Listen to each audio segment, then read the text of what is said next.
هلا متابعين، شلونكم؟ شو اخباركم؟ طبعا صار لي اسبوعين امشي بهذا الثلج، اشوفوا قدامكم وكلش بارده وجوعانين. طبعا جماعتي ظلوا قاعدين هناك لان تعبوا كلش. زين الوحيد اللي بيهم شويه قوي وجوعانين، يعني حشا نعمه الله. قمت اشوف وكلش جوعان، وجايب خبزه عندي هنا. هسه راح اقعد واقسمها على جماعتي، وان شاء الله ادعونا نوصل بالسلامه.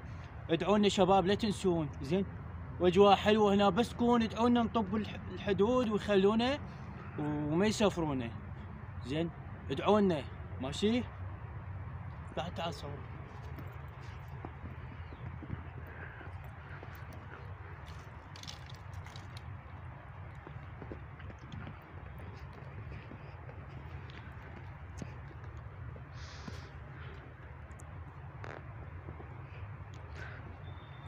ان شاء الله بس نعبر ان شاء الله راح اسوي لكم بعد فيديو واطمنكم واقول لكم احنا وصلنا.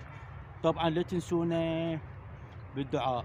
تشوفوها قدامكم هاي الغابات ولا احد بيها، وكلش بارد الجو، كلش بارد. خلينا نقعد شويه هنا، خلينا نقعد.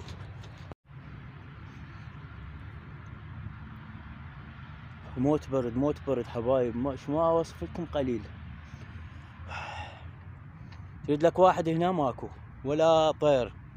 زين وغابة ساعة يجيك شي يعضك، شي ياكلك، الله اعلم.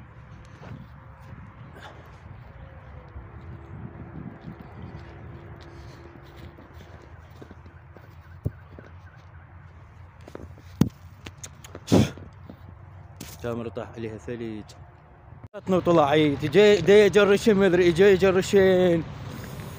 خرب حظي يبوه من تتبرد. حبايب قلبي طبعا انا مو بالمانيا، شاقة وياكم، انا بيران. اجواء ثلج، ويش جاي يجرشين والله.